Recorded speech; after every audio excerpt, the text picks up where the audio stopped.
in the past, why you ain't leave then? There was no need for the mama to be interrogating that man. No disrespect, but you are Lynn's mother. Why are you even questioning in Jamal? They mad because Lynn saved him. She made a way to keep her family afloat. She made a way that they get. When Jamal got shot in the head in 2020, his girlfriend Lynn made a choice that would change both their lives forever. She refused to let him go, making this look either like the most inspiring love story on TikTok or the most manipulative relationship disaster the internet has ever seen. To shine. Nearly 1 million people have watched Lynn and Jamal's story unfold in real time. While a good number of the internet see a devoted woman who saved her boyfriend's life through pure determination, a much greater chunk see something much darker, a couple that turned trauma into content and pain into profit. Well, the truth might be just somewhere in between, or it might be worse than anyone imagined.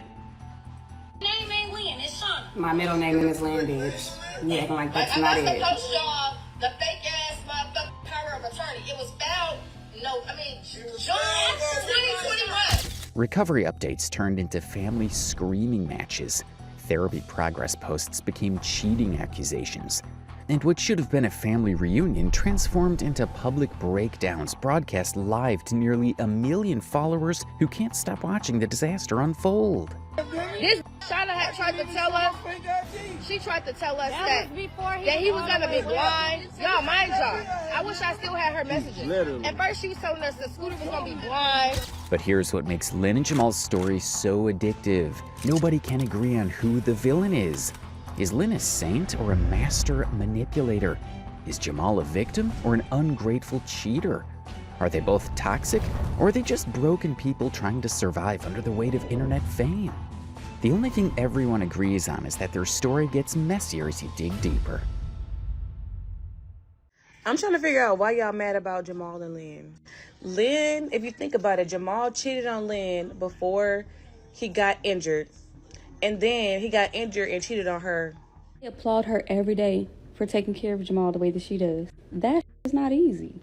He admitted to cheating on her and dogging her out before he got hurt. If you're not familiar with Lynn and Jamal, imagine the most dramatic couple you know. Then multiply that by 1 million followers who comment on every move they make. Their relationship exists in a fishbowl where every fight, every makeup, every family dinner becomes content for public consumption and judgment. But in 2024, a long time after Jamal's accident, Jamal's family broke their silence and they chose TikTok Live to do it. Instead of handling things privately, they decided to air their concerns publicly on social media where millions of people could witness the family dispute unfold in real time. The family been here. Like, it ain't, nobody never was shading Shauna. Appreciate them. That's what they supposed to do. That's your baby dad. You supposed to take care of him and do that. Nobody, it was just how motherfuckers just was blocking the family out. But to understand how we got to family interventions and countless accusations, we need to rewind to when Lynn and Jamal were just another young couple living their best life in Minneapolis, completely unaware that everything was about to change forever. Back in 2017, Lynn and Jamal met through mutual friends who thought they'd be perfect for each other. Their first date was absolutely chaotic in the best way possible. They went out to eat, raced go-karts, hit up arcade games, and basically spent an entire day just having fun and getting to know each other. He was really, really cool. We went out to eat, we went go-karting, we went to an arcade. We did so much that day. Jamal was completely hooked from day one. This man was so sure Lynn was the one that he proposed to her twice. The first time didn't go quite as planned because Lynn wanted something more romantic. But after about 2 years of building their relationship, she finally said yes. He asked me twice, but the way he did it, I was like, I just feel like you should do more. They had their son, Jamal Jr., who everyone called Junior, and Jamal was running his own business like the entrepreneur he was. They had dreams, plans, and that young couple energy where everything feels possible. Their TikTok account back then was completely different from what it became later. They were just sharing genuine family moments. It was authentic, relatable, and people connected with their story because they seemed like the couple next door who was actually making it work. They had built this beautiful little world together in Minneapolis, Lynn supporting Jamal's business dreams, Jamal being an involved father, both of them documenting their journey as young parents figuring it out together. Their followers were rooting for them because their love looked real, their struggles looked real, and their happiness looked real. Yo, what's up? Motherfucker parked up, all that, huh?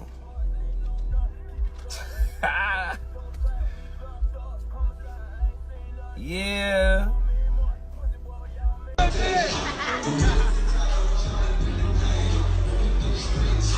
All right, cut and beautiful. Say cheese, Don.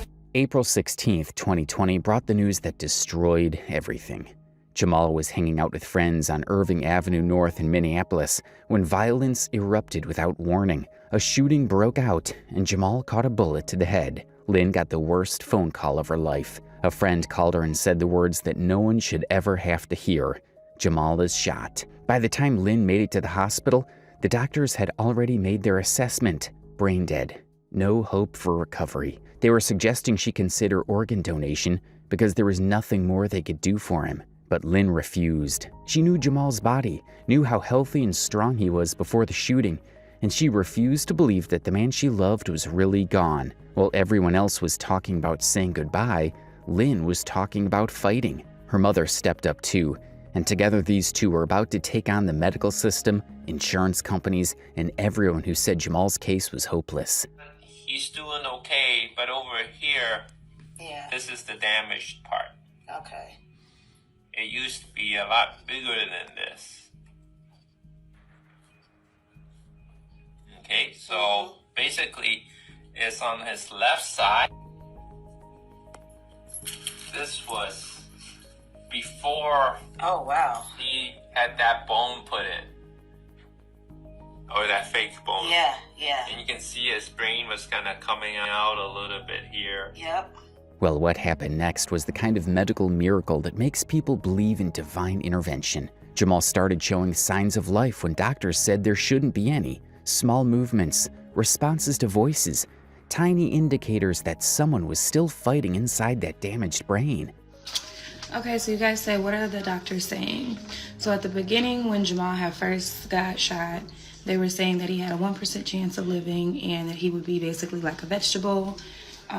The doctors were more like, at the time our son was 1 year old, they were saying, you know how when you leave and you come back and your child is like really, really excited to... Lynn documented everything. Every small victory, every setback, every moment of progress became content for their TikTok account, which they renamed Love Saved You. People weren't just watching entertainment anymore. They were witnessing what looked like love literally bringing someone back from the dead. The recovery process was brutal and slow.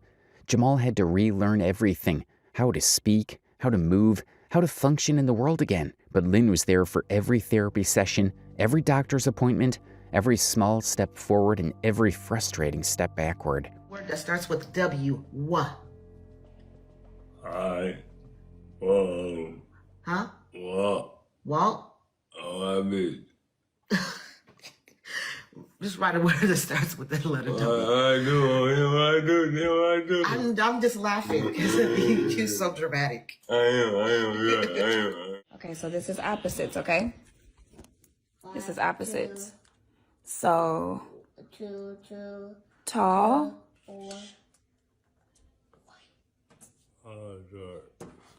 big,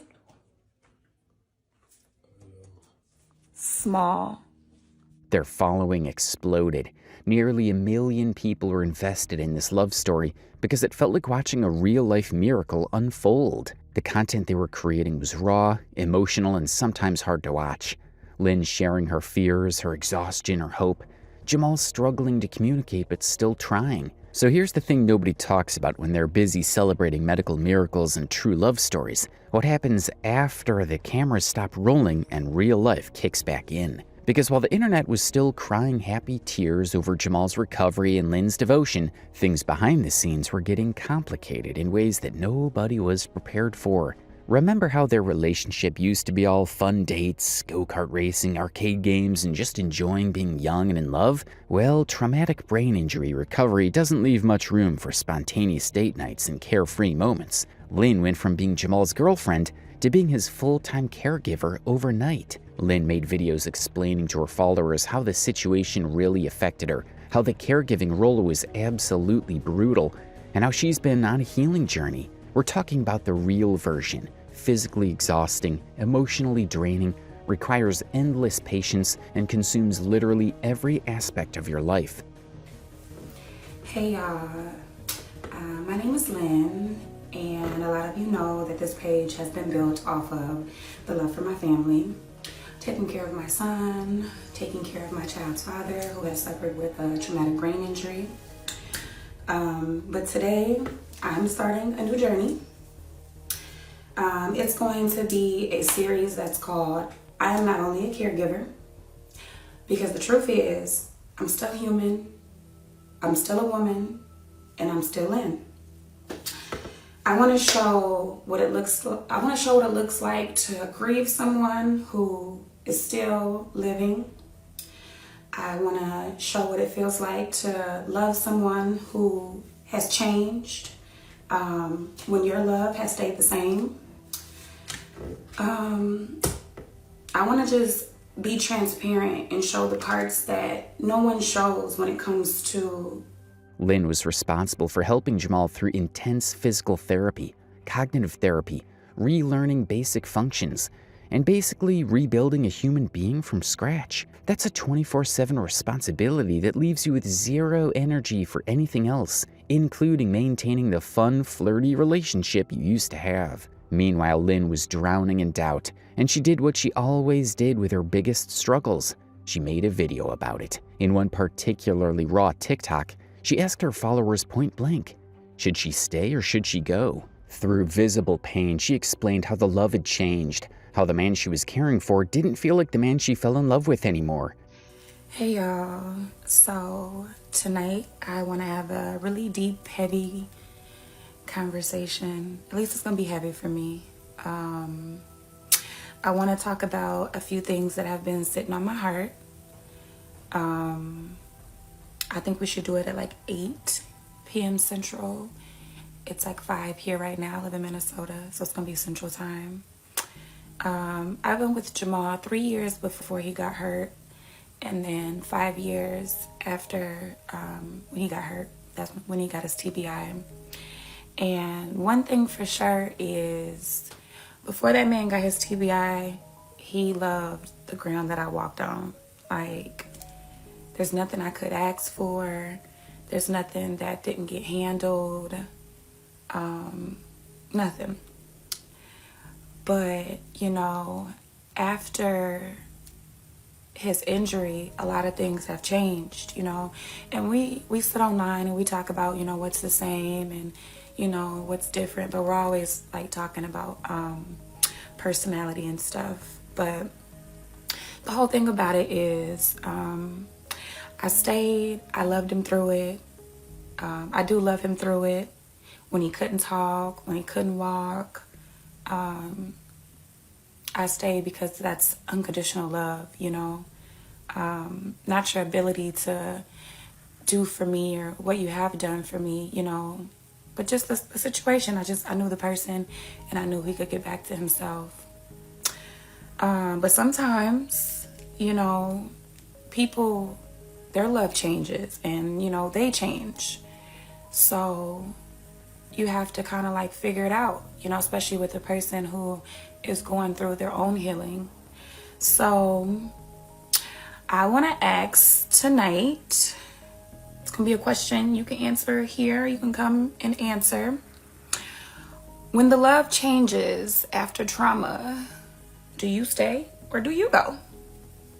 So you can drop your answer if you're not going to be there tonight, or you can drop how you feel in the comments, but it's going to be a deep conversation. Let's do 8 p.m. Central, and come if you can relate. Come if you need advice on what you're going through that's similar like this. Come if you're healing, or just come with good vibes. But just please come with good vibes. So see y'all there. Lynn was exhausted all the time, and it was starting to show. Their comment sections started changing. Instead of the usual relationship goals and heart emojis, People were asking different questions. Some followers were genuinely concerned, asking what would happen if Lynn decided she couldn't do this anymore. Others were more direct, telling her she deserved her freedom and shouldn't sacrifice her entire life for someone else. The fairy tale narrative was getting complicated, and not everyone knew how to handle that reality. People had fallen in love with the idea of perfect devotion, but watching someone slowly burn out from caregiving wasn't nearly as inspiring. Lynn was carrying an enormous load, and the weight of it was becoming visible in every video. This shift in their dynamic didn't happen overnight, but once followers started noticing it, they couldn't unsee it. Their comments became a mix of support, concern, and some people suggesting that maybe Lynn needed to think about her own well-being too. And this comment right here, ladies, is why I tell y'all, don't take care of a man if the man ain't committed to you. This man said she did all that for clout, now she ready to leave. Sir, if you was with a woman a few years before she got a traumatic brain injury, you ain't gonna take care of that fucking woman. This girl wasn't married to that man. That man had no loyalty to her. She stayed there and nursed him back to health when his family didn't, because the hospital ain't gonna release him to a girlfriend unless the family didn't want him. Let's clock that to you, okay? So the fact that she stood as long as she did, that's good enough. That's enough grace for him. Clout will clout you. So she wanted clout so bad, she had to wipe shit off of his ass. She had to wipe drool off of his motherfucking face. She had to go to multiple doctor's appointments and therapy appointments weekly, on top of taking care of herself and the kids that they created. So she did all of that for clout. She literally set up in hospitals from sunup to sundown, all of that for clout. Not for love, but for clout. When you know if the roles was reversed, you niggas wouldn't even do it. Y'all don't even stay with y'all baby mamas after they have y'all fucking children. Do y'all know that the second that you fall ill, a man is going to leave you? It is a proven statistic. So I don't care what y'all say about Lynn. I love Lynn and Jamal. However, Jamal is not the same man that he was before this tragedy happened to him. And Lynn is still able to live her life the way that she wants to. I applaud her every day for taking care of Jamal the way that she does. What their audience didn't realize was that this period of visible strain was setting the stage for much bigger problems. Because when someone is already stretched to their breaking point, it doesn't take much to push them over the edge.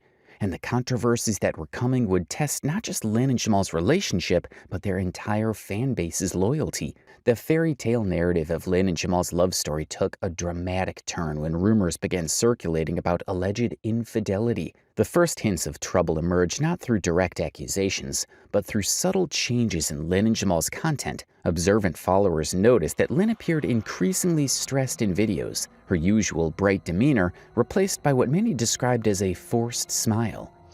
Okay, so Jamal wants to tell you guys what he is able to do. A lot of people ask questions like, what can Jamal do by himself? And I don't think people know how independent Jamal is. Comments began appearing on their posts asking pointed questions about their relationship status, with some users claiming to have inside information about alleged cheating. The situation escalated when several TikTok commentary accounts began discussing rumors that Jamal had been unfaithful to Lynn during his recovery period. I'm trying to figure out why y'all mad about Jamal and Lynn. Lynn, if you think about it, Jamal cheated on Lynn before he got injured. And then he got injured and cheated on her again. So it's like, y'all mad at Lynn. Y'all all coming for Lynn. I think that women need to digress sometimes. Understand that not every woman chooses to just leave somebody's side. Like, that girl put in hard time, effort. That's her baby daddy. They got a baby together. Like, y'all sitting here getting mad at this girl because she made a platform off of his disability when you could tell she genuinely looked The fact that Jamal admitted while talking to his mama that he cheated on Lynn before and after his healing process. Like, baby, how are you cheating in the situation that you're in? That is crazy. See, they just go to show you the man gonna do what the man want to do. Okay? These allegations painted a particularly devastating picture. While Lynn had sacrificed everything to care for him during his most vulnerable moments, Jamal had allegedly been involved with other women. Unlike many social media scandals where the accused quickly deny allegations, Jamal's response was notably ambiguous. Rather than outright denying the claims, his videos during this period contained what many interpreted as admissions of wrongdoing, though he never explicitly used the word cheating. As the allegations gained momentum, Lynn's content transformed dramatically, The woman who had once projected strength and optimism while navigating impossible circumstances was now showing the strain of everything she was dealing with. Hey, I'm good.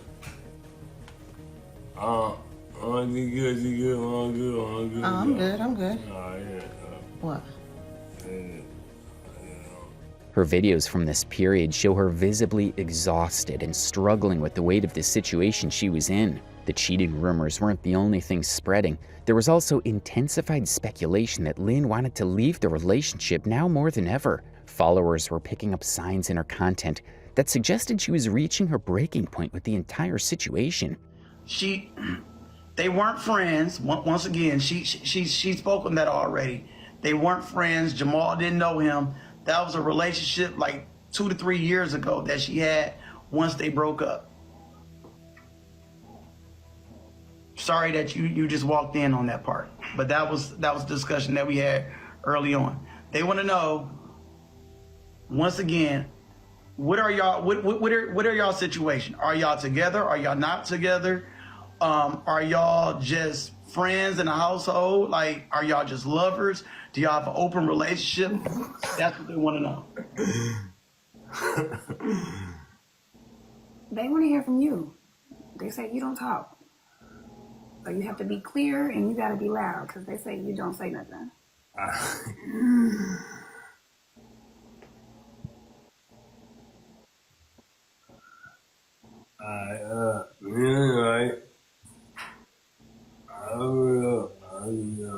She didn't explicitly confirm the cheating allegations, but her demeanor seemed to validate what many followers had suspected. The cheating rumors completely changed Lynn and Jamal's relationship and how people saw them online. Before, their story was about love winning against hard times. Now it turned into a messy story about mistakes and a relationship breaking down in front of everyone. Their posts moved from uplifting recovery updates to messy drama, which attracted a new kind of audience. Their followers went up during this time, but the type of people watching changed a lot. Some longtime fans unfollowed because they felt let down or turned off by the drama. At the same time, new followers showed up interested in the fights and drama. This shift to drama content ended up shaping their page for months. This scandal also made people question if Lynn and Jamal were still together out of love, or if they were staying together only because their online careers depended on it. Followers began doubting everything, even wondering if their old videos were real or just made to get more views. By the end of 2023, their relationship was stuck in a strange place. They showed moments of trying to fix things, but also clips of them arguing in public.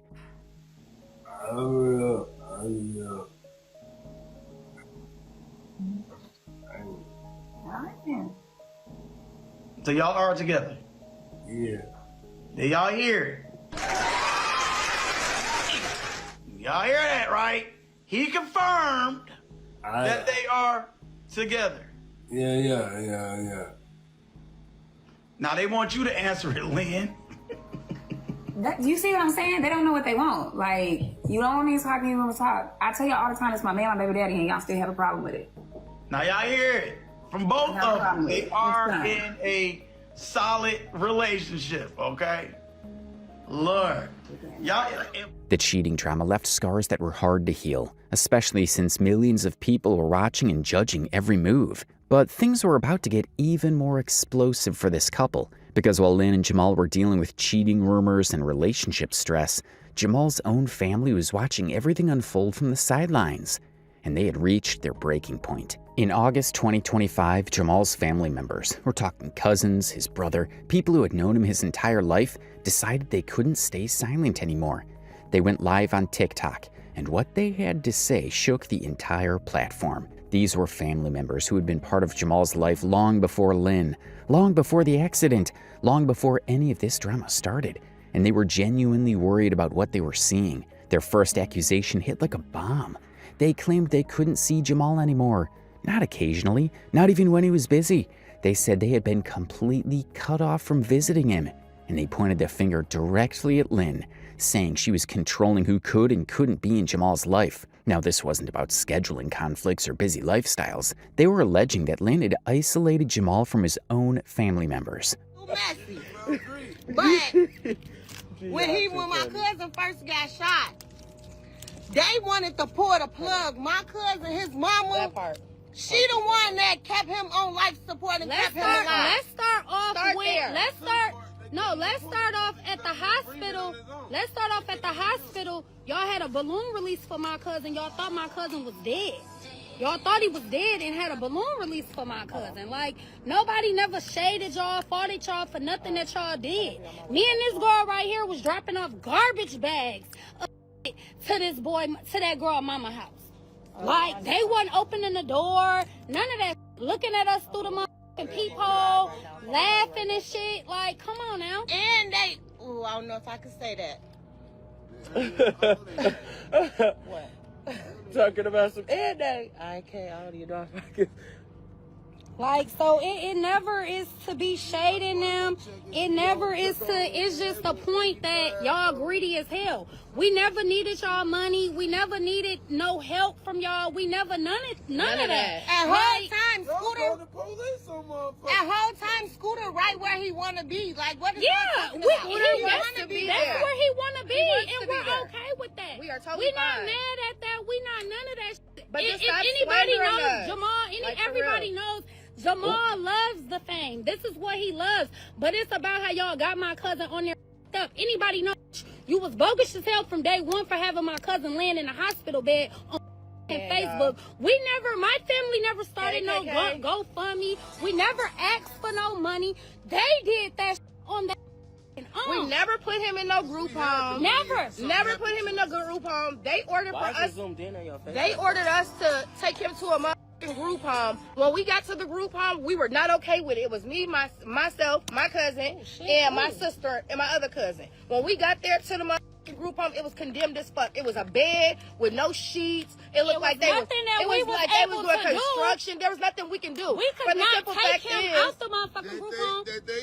We're gonna upload the fake ass power of attorney. We're gonna upload the fake ass document. While his brothers was in prison and his mom was at a different address. Here's his brother right here. This is his older brother right here. Like, so when y'all say his mom on the way, she just ran to the store. Like, it ain't he got family. Come on now, Scooter just want to be over there. Like, if y'all know Scooter, y'all know that Scooter is a clout chaser. He's down for the entertainment. Like, Scooter wants to be there. He definitely wants the money. It's all about the money. Oh, and I'm gonna post that too because I just had a conversation with him when I just asked him, like, are you there for just the money or why are you there? But that was just the beginning.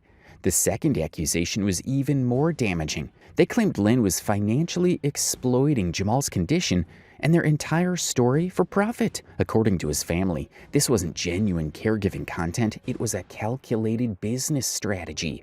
Yes. She been denying from day one. They done shot at me. From day one, it's been a problem. They set up a whole fake ass power of attorney against his whole own mother to even. They put a restraining order on the mother and the sister. Come on now. What is you talking about? And let's be real. My cousin ended up having a stroke in the beginning from losing her mom. She's the only child, so her kids is all she got. She went through a depressed state of mind. She ended up when this shit first happened. So she wasn't in the mental capacity to even stand up and do anything. Everybody else came together. Everybody else came together. Me, myself, my sister, my big cousins, everybody in the family came to help Scooter. Every time, like y'all would drop him off. Anytime any of my family members get sick, old people, everybody comes together and is in one house. The same house that Jamal was at, his grandma was in hospice at that house. The grandma passed there. At that house. The house that was there for Jamal to live at and to be taken care of at. Come on now. Like, just stop trying to make it seem like we really bothered the up about that. We don't need no money. All y'all out of town ass people that don't even know what the y'all talking about, and for the that's talking about some get off of Facebook and go get him and all this extra ass shit. Where's his family? He got family. He ain't in danger. And no, we never assumed that Scooter was being abused at that time. We do say that Scooter be over there beating their mom. Yes, but they do decline him from like seeing his family. They leave him in the room where he can't get up and go do shit. for his motherfucking self. You can't pull up to go get him. They wait till they get tired of him. Like she on TikTok talking about she tired of him. They wait till they get tired of him to drop him off at somebody's house and leave him for 4-5 motherfucking Don't bring days no clothes. with no clothes, no drugs, no shit. nothing. You know what I'm saying? Y'all getting all this motherfucking money, but y'all got my cousin out here up, looking up. All that, like, come on now. Motherfuckers already know he wouldn't be out here fucked up. So that Scooter can't see his mom and siblings. Oh, yeah, that's another thing. They found a motherfucking restraining order on my sister, his mom, his little sister, and his brothers. They were taking them to the Courage Center where he was getting therapy. Fuck all that. His brother right here, this the same brother. Why the fuck they talking shit? Talking about a motherfucker taking him to a facility. No, his brother who's right here was taking him to Courage Kennedy for physical therapy. And that set my cousin up and called the police. My cousin was on a run on the felony warrants, and he's taking his brother to physical therapy. And Shauna set him up and got his brother sent up the motherfucking river. When all he was doing was taking his brother to physical therapy. Like, talking about something he can't. Ain't nobody got time for that. Nobody has time for that. We all have our own life going on. They painted a picture of Lynn strategically sharing emotional moments and medical updates, not because she wanted to inspire people or document their journey, but because she knew it would maximize engagement, donations, and social media revenue. They were essentially saying she had turned Jamal's brain injury into her personal cash machine. According to the family's statements, every tear, every breakthrough, every setback was being calculated for its viral potential. They claimed Lynn had transformed what should have been a private recovery process into a carefully orchestrated performance designed to tug at heartstrings and open wallets. However, the accusations didn't stop there. The family also made claims about control and psychological manipulation. They described a situation where Lynn had allegedly made Jamal more dependent on her than his actual medical condition required. When my phone power back on, she said he confused about what's going on about the felony warrant stuff. She said Scooter looked in shock when she said it on live. That the mama got a federal warrant? No, that she got him sent away. That's she said it happened behind closed doors. She said that happened behind closed doors. No, it didn't happen behind closed doors. When he was. No, Scooter is manipulated and brainwashed. That was before he was all the way well. This bitch Shauna had tried to tell us.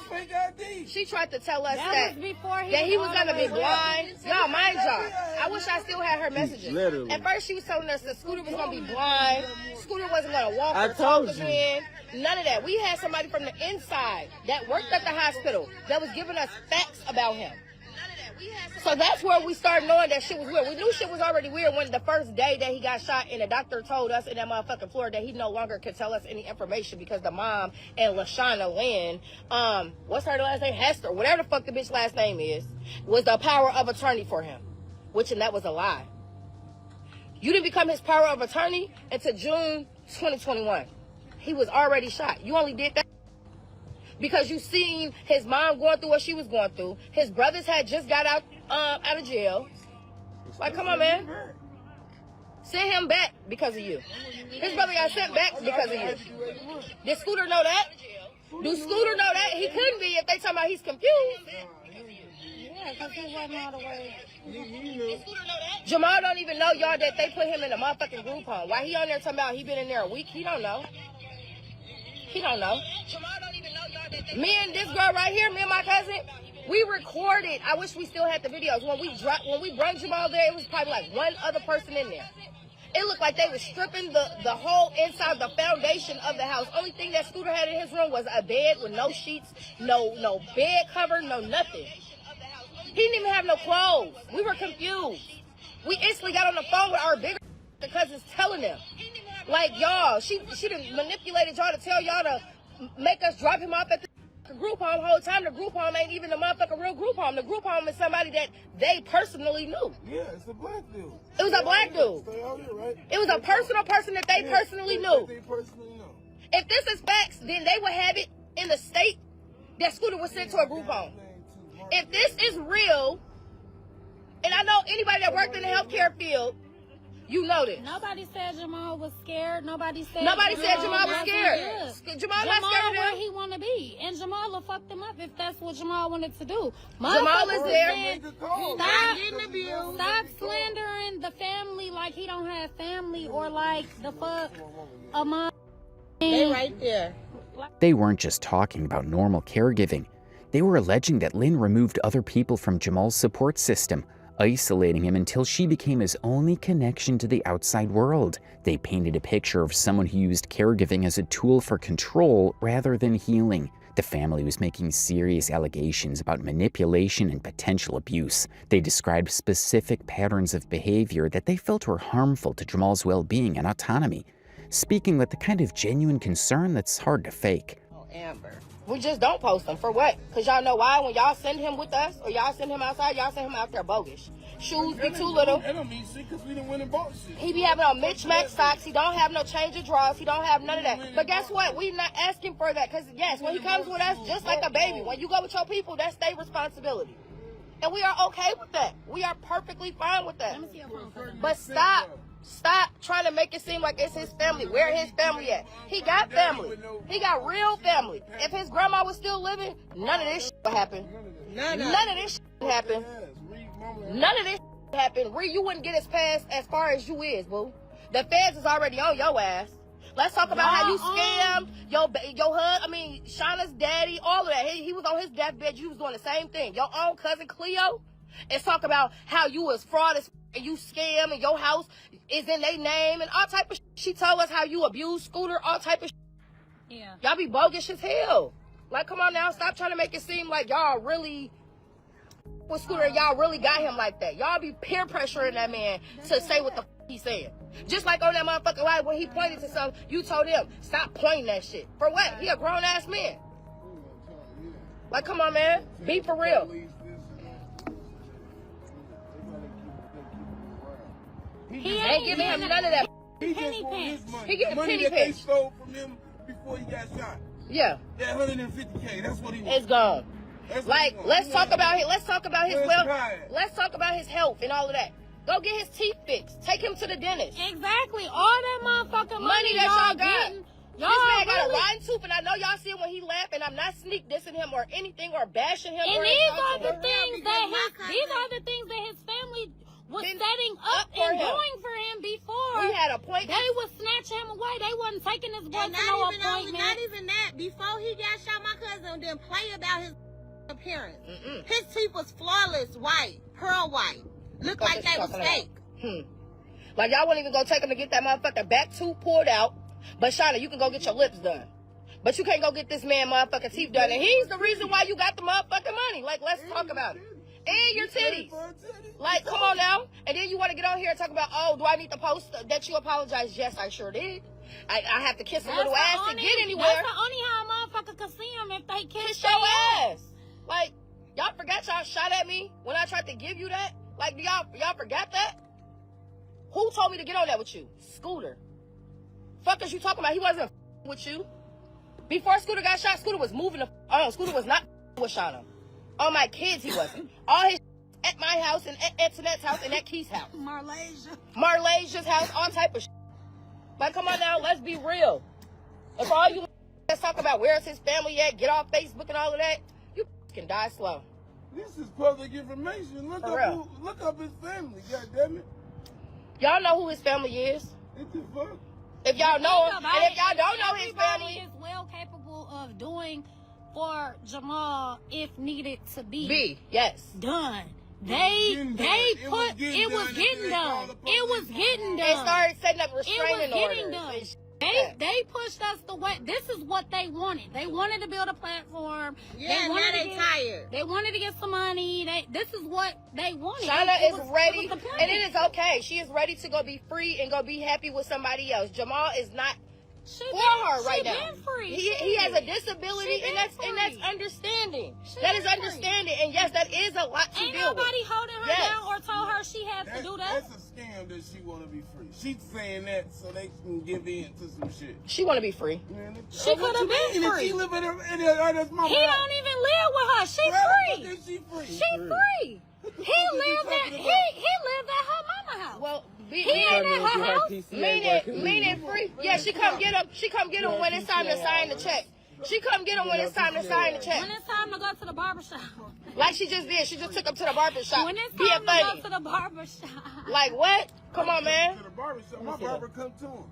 It's like But Lynn and Jamal weren't about to take these accusations lying down. They responded by going live themselves, and they came ready for war.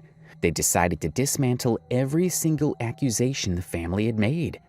But they do decline him from like seeing his family. They leave him in the motherfucking room where he can't get up and go do shit for his motherfucking self. You can't pull up to go get Your baby mama right there. I told you her little messy ass. They wait till they get tired of him. Like she on TikTok talking about she tired of him. They wait till they get tired of him to drop him off at somebody's house and leave him for 4-5 motherfuckers. Don't bring no clothes, no drugs, no shit. You know what I'm saying? Y'all getting all this money, but y'all got my cousin out here up, looking up.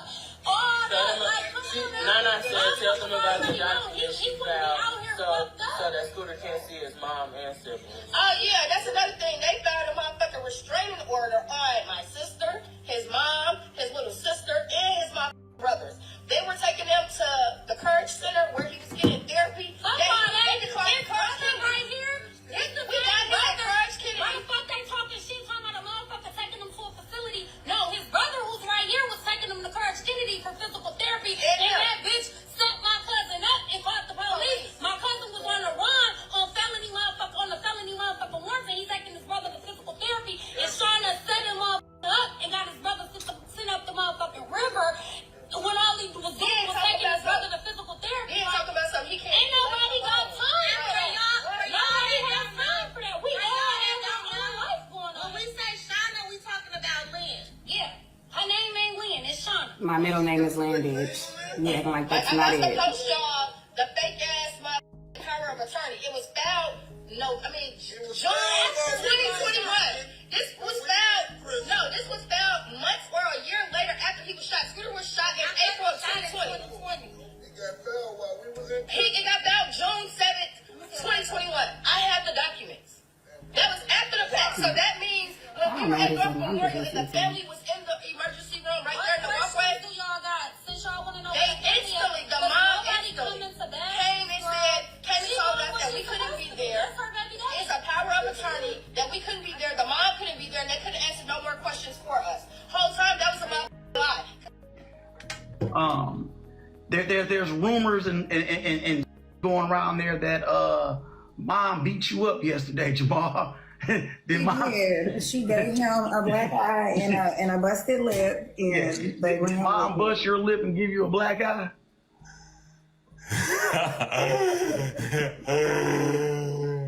Then when we posted the shirt, it was like, oh damn. And everybody was telling everybody in the comments, and nobody wanted to listen. So I was over it. I was like, I'm not saying the same over and over. I told him to take the shirt off. He like, no. I'm like, all right, fuck it. Leave your shirt on, shit. But I showed him what the shirt brought, and that was crazy because there was 3,000 people on here. I'm like, so nobody screenshotted that, but y'all screenshot everything else? Right.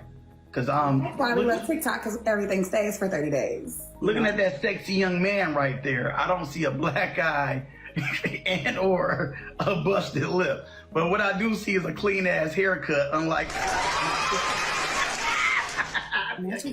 haircut, boy. That boy got a clean ass haircut. You know what I'm saying? But yeah, I got really angry this morning when I woke up because I saw everything that was taking place last night. And I think that you two are such a beautiful couple. And I think that your loyalty to your man is everything. And I would hate for people to sit back and tarnish that. You know what I mean? Degrade that and make it seem like it's something so ugly and make it seem like y'all are manipulating Jamal and or taking advantage of him for financial gain, because that's what was said as well. And I had to clip that, you know what I'm saying? I had like almost 1,000 people in here early as fuck this morning battling for y'all. I bet 1,000 people early in the morning is crazy. You know? I just don't agree with all the rumors and the narratives that people put out there just off of small clips. People tend to take little bits and turn it into something really, really big. It's not even the intent. Lynn's response was passionate, detailed, and emotionally charged. She defended her role as Jamal's caregiver, talked about the enormous sacrifices she had made for their relationship, and pushed back hard against the family's characterization of her behavior. She even brought proof that it was indeed Jamal's family who were the villains in this entire story. The balloon release. I knew you were going to say that because I just seen it. Why did you do the balloon release? Okay, so all of our family planned to meet at the hospital. Now, granted, we are not like this, our families, like me and his family like that. So my family, we all had a balloon. His family got mad because they didn't get a balloon. We did a prayer for Jamal and we released the balloons, and they took that as, oh, he's passing or whatever. Balloons are not negative. When have balloons been negative? Birthdays, there's balloons. Gender reveals, there are balloons. They want to make everything negative. Y'all mad because y'all were not a part of it. That's it. Again, we got to make it make sense. If I want to wish that he is dead, why couldn't I just pull the plug and get my million? We wouldn't even be here right now. That's it. I should have just pulled the plug and I could have had my meal. We wouldn't even be here. We wouldn't even be talking about balloons or nothing. You're mad because my family said a prayer and y'all didn't get a balloon. Y'all wanted to be a part of something. We are all doing different things. Now, if I go pull my family members up and they speak about that and they tell their side, we were all there, so we should all have the same side. The only thing is, y'all were not a part of it. Y'all were there. Y'all just didn't have balloons. Y'all did the prayer and everything.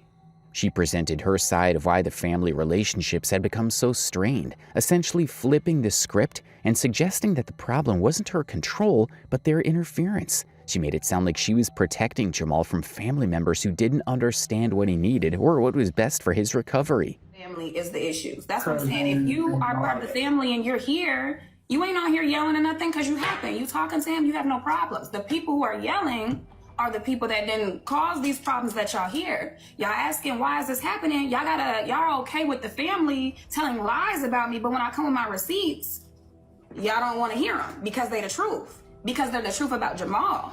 Then y'all sit here and be like, oh, why he can't go with the family? That's why he can't go with the family. Why would I want my man going somewhere and getting jumped because you mad about something or you irritated or you don't got patience to deal with him? Why would I want him to go around somebody who grazed him in the head and then you don't even want to tell nobody because it's a secret? We already don't even have a full extent to know what actually happened with this. I don't like receipts. And I tell people all the time, this phone right here is loaded, but we don't have to do it. But now, because everybody want to yell and tell and act like what they're saying is the truth because you yelling, I'm not going to yell about nothing. I'm going to let you hear this, and that's it. There ain't no papers. You're going to hear, you're going to watch, and that's it.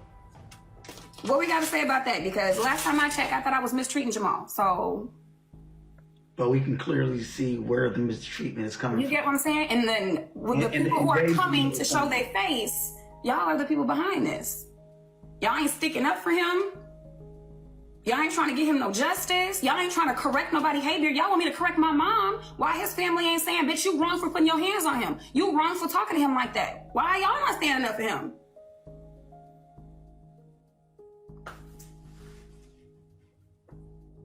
I'm tired. I'm tired of their ass. That's what I'm tired of. I'm tired of them trying to act like they so innocent. Everybody in the family has not done Jamal wrong. But certain people have. So when I say family, if that fits your boat, when I say they are not there, and that feels like you, because he has a lot of families here. They not on here hooting and hollering because they here. They call him, he go over there. The family who is speaking, there's the problem.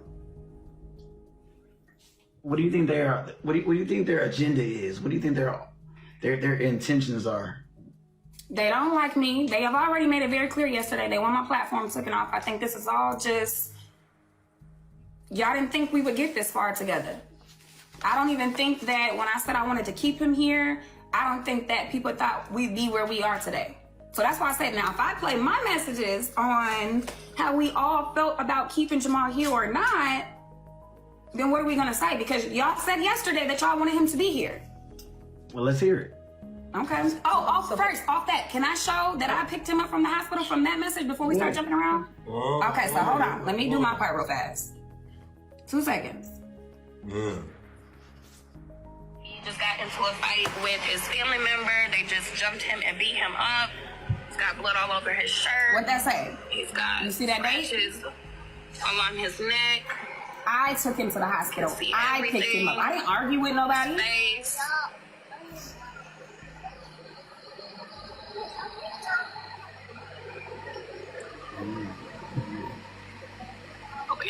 I don't want to show too much, but we're not going to sit here and say, oh, I'm mad because Jamal cheats and I treat him this way. I don't give a fuck what we go through. I stand behind this man 10 toes.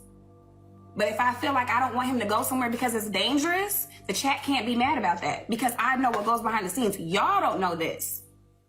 We shouldn't even have to get this far, but to go online and be like, I do this and I do this and I do this, y'all don't want these receipts. I honestly feel like even doing this is gonna open more than even the chat knows. So I seen someone in the chat say, why would y'all be recording or whatever? Because people be lying. So before Jamal got hurt, he met Lynn and he was driving a black, was it a Camaro? He had a black Camaro and I had a black Genesis. No, I had a black Jaguar. We had black cars. He had a black car that apparently his brother had let him drive while his brother was incarcerated. And this Camaro right here? Yes, that car right there. That car right there. Jamal was driving that car. His grandmother ended up passing away. And Jamal said that before he went to prison, he was the beneficiary of her life insurance policy. But after she passed away, about the car? Yeah, after he passed away, he found out he was no longer the beneficiary, that his brother was, his older brother, the one that was on the live saying, we're using him, I'm Jamal, that brother. And so Jamal came to me and asked me for help because he was distraught about losing his grandmother and said, hey, how do I get this insurance money to pay for her funeral? She has a policy. So I helped him get the death certificate. I helped him get this paperwork from the Department of Corrections to his brother, where his brother signed off saying he's giving Jamal permission to do the funeral arrangements and get everything in contact with the life insurance people. And we submitted everything. I had Jamal call to make sure that they had everything that they needed. They said they was good. Payment would be issued probably within the next 48 hours. 2 days goes by, and Jamal sends his brother a message on JPay because he's incarcerated, which was on my JPay account. So I have the messages from that. What ended up happening was the brother kept the money. And so then Jamal had to scramble to figure out how to bury their grandmother. So after that happened, he then came and had his child's mother repo this car right here. I think that was like a month later. And then Jamal told me, like, if I'm mad, I'm going to jail. I'm gonna do something crazy. If anything ever happens to me, just don't deal with him. You see, he's a snake, don't deal with him. So once this stuff happened to Jamal, I had told her, Jamal already had warned me, and we already knew he stole life insurance policy from him. If you have anything with him, because we weren't really dealing with him on a regular, I just told her, start recording, because at the end of the day, now that he is injured and shot, they're gonna say, we did this, we did that. They're gonna try to blame it on us. And we've been dealing with this for 5 years. We've been dealing with this for 5 years. And so when people be like, why can't they come to your house? That's why. That's why. Every time we let Jamal go with him, he had got hurt. So that paperwork they're talking about on the internet, oh, they got restrictions. You got restrictions because of the activity that happened when he was in y'all's care. So pretty much y'all just keeping a paper trail. Yes. Yes. Because again, when you know what kind of family that Jamal got, you know what kind of issues is gonna come later. Every issue that we knew would come will come. Right now, if I didn't say I gotta record this, I got, like, when he got beat up, why would I not record him? Because y'all can easily say I did it. That's the battle I'm in. We're all gonna be able to say this, that, because you did this, you feel like I did this, but I'm gonna show you, you mad about a nigga, you mad because I want to do my own thing, but I'm going to show you everything you did was worse than anything I've ever done. One thing I don't play about is him, and I never have. And that's what they keep on saying. But y'all definitely is playing with him. Y'all are hurting him. Right. And the only thing that makes me upset is we weren't sharing this information. We've been had this information. There was no need. Exactly. Did you look at the date on there? When Jamal got better enough to understand stuff, we let him listen. So it's not us versus his family. Like they said, his family still sees Jamal. We ain't really had no issues. The only issue we really had was, they having family meetings about how he got shot. And at the end of the day, I feel y'all are coming for us. Have that same energy for the person that shot him, because his sisters, y'all have let that person be around him. Everybody is around the person that shot Jamal, and ain't nobody doing nothing. Nothing. They have came and picked Jamal up, took him to the person who shot him. Yeah, they were mad at me because I took him to the scene, but y'all came and got Jamal a year and a half in when Jamal mentally wasn't there, and y'all took him to his killer and tried to see. You hear Jamal? Yup. Y'all wanted to see what he remembers. That's some foul. Andrew, I didn't know nothing about this. I had to find this out from somebody else. I would have never brought him to him. And that's because family is doing a little sneaky stuff. What was the cause for that? Why would you bring Jamal to him? What did you want out of that? I don't know. So that's why there's restraining orders. That's why they're not welcome at my house. They continue to make They're disrespectful at the end of the day. And then they try to make up lies. So when people are like, well, he's over here. Why is he over here? We don't tell where Jamal's at. We choose to film where we want to film just because what do? They come on live and be like, he's in the basement. They come up with so many lies. That's why we don't be honest and say, hey, Jamal's right here. Y'all come up with so many lies and y'all report us so much. That's why we don't do it. We don't trust them. That's why we moved and everything. They be like, why y'all got so many locations? Because y'all. We can't even come on here and be like, oh, let me show you this, because y'all be watching. Y'all act like y'all don't, but y'all do. And then y'all will come and do some crazy shit. Who y'all gonna do it to? The person that's taking care of Jamal. And then where he gonna go? Like I told them, when I went to the bar and they surrounded me with the Suburbans, they said that they had Jamal in the car. What would make you think that that is okay? Mind you, again, he was still mentally not there. So all this is going on. You're like, get in the car. We're finna go do this to your baby mama. Make it make sense. How is that okay? And I got a whole folder of receipts about the stuff about the money, which isn't important. We just wanted y'all to know that we are not harming Jamal. That I love Jamal like he's my son. I go hard for him. I don't care about that stuff because it's like it's not true. I know, the facts, but like I treat Jamal like I treat my daughter's safety. I always tell him his safety first. What? How are you talking about? What you say? I'm alright. Yeah. You want to get in the camera? I do. Okay. I do. Okay. Jamal also spoke during their response, backing up Lynn's version of events and supporting her claims about their relationship dynamics. In a video, his enthusiasm was particularly evident when his cousin asked if he wanted to be with her. He responded very gladly and without hesitation. He appeared to be fully on her side, which either validated her defense or raised more questions about the control allegations, depending on who you asked. Family. Why? Because you don't want to? Why do you get on TikTok? For the money? For the clout? Yeah. So you do it for the clout? You always been a clout chasing ass. Come on, I gotta pee. I see you getting that fresh motherfucking lining because, baby, we about to go live. So is it okay for me to go live? Huh?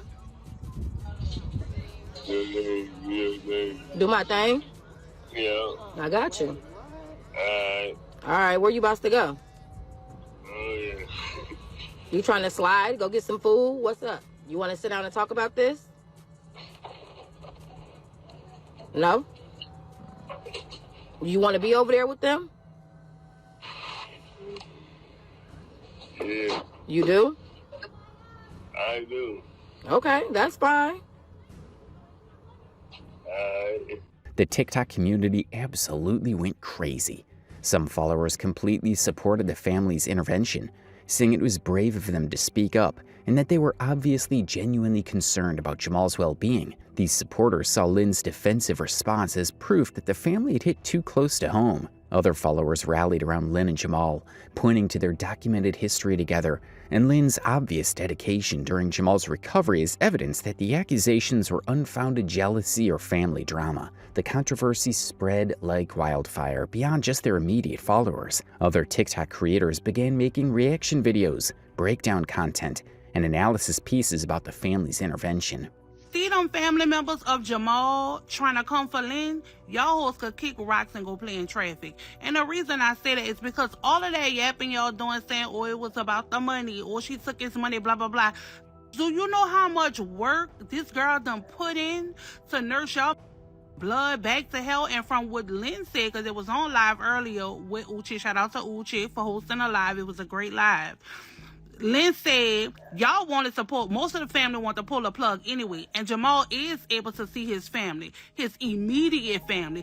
See you distant relatives, yeah, the ones that wouldn't even wipe his ass. Do y'all know y'all probably would have had to wipe his ass for God knows how long to nurse him back to health? Everything that girl did for y'all family member, y'all really trying to on her, and that's the type that I don't like nor respect. Now, during this whole back and forth, Lynn's mother was also in the spotlight.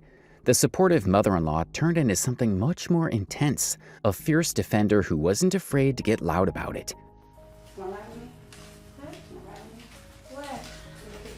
They mad because Lynn saved him. She made a way to keep her family afloat. She made a way that they get, they're kind of a little bit TikTok famous, and that's what they mad about. That's what's really they mad about. Is that she made her way for her family, including Jamal, to shine. That's what y'all mad about. Because there's plenty of people on here that have TBIs, and they ain't got no help, so go help them. Go to their page. If you feel anything's wrong up here you don't like, go to their page.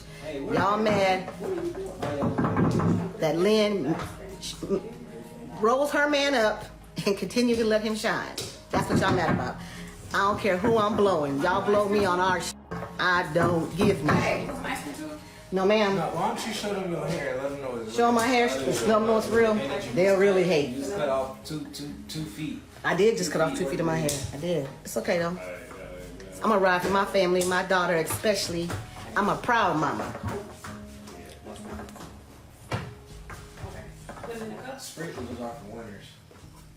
Renette had been deeply invested in Jamal's recovery journey.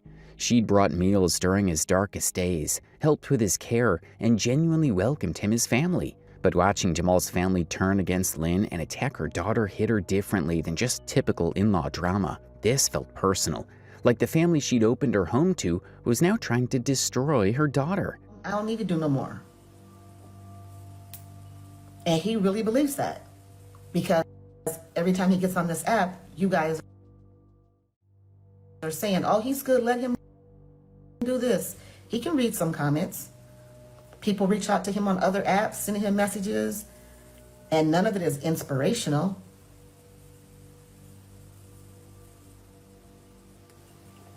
Vonda, how could you tell me I'm rude and I've never met you? That'd be the stuff like that that's weird. It may sound rude to you, but this is our relationship. And if Jamal, he's hard-headed, so he'll do these facial expressions, he will do shenanigans, everything to get out of workout sometimes and act like, oh, bang the table. He will make these faces like, oh, he can't stand me. As soon as I walk away, he be like, you good? You okay? You okay? So trust and believe. Some of the stuff he doing is for the camera for y'all. Yeah. You know? No. But me and his relationship, we solid, we good. Same relationship we had before. This is how I talk to him. So let's get into those words. You ready? Her confrontations with Jamal were intense. She was demanding accountability in a way that made viewers either cheer her on or cringe at the boundary crossing. The comments became split between protect your daughter and this is not her relationship to fight. But Lynn's mom's involvement revealed something deeper about how invested she'd become in protecting Lynn from Jamal's family's attacks. She'd been more than just a background supporter. She'd been emotionally tied to Lynn's well-being. Watching Jamal's family tear down her daughter wasn't just disappointing, it was activating every protective instinct she had. Lynn's emotional unraveling during this period was difficult to witness. Her breakdowns felt genuine, but they were also being monetized through views and engagement. These were not just private moments of grief being accidentally caught on camera. These moments were being packaged and posted, complete with captions and hashtags. The line between authentic pain and performed vulnerability became increasingly blurred. Jamal's approach to the family pressure was markedly different. His responses were more controlled, less dramatic, which made him appear less sympathetic. In a medium that rewards emotional extremes, His measured reactions looked calculated rather than genuine, even when he might have been protecting his own mental health by not completely breaking down on camera. This shift in their content almost feels like watching two completely different channels stitched together. In the early days, everything held this wholesome glow. They were posting Jamal's shaky first steps and those calm little family dinners where Lynn's mother was always somewhere in the background, playing the supportive role. There was this quiet optimism in those videos, almost like you were watching a family steadily building something real and lasting in spite of whatever struggles they had going on behind the scenes. It gave people a reason to root for them. But if you scroll through their page deeply, it feels more like an unscripted reality show that's spiraled out of control. Every upload or live video promises tension, arguments, and emotional meltdowns, as if they're competing with the most dramatic moments of Keeping Up with the Kardashians. Viewers who first followed for inspiration are no longer there for milestones or joy. They're showing up to see the drama unfold. It's the same people watching, but the reasons they stay have completely flipped. The truth is, this change didn't sneak up on them by accident. Somewhere along the way, they learned the hard lesson that online, pain performs better than peace. Their celebrations didn't drive engagement, but their arguments did. Their progress never brought the views, but their setbacks did. The social media system rewarded conflict so consistently that it eventually turned their entire relationship into a product, shaping them into characters in a never-ending drama.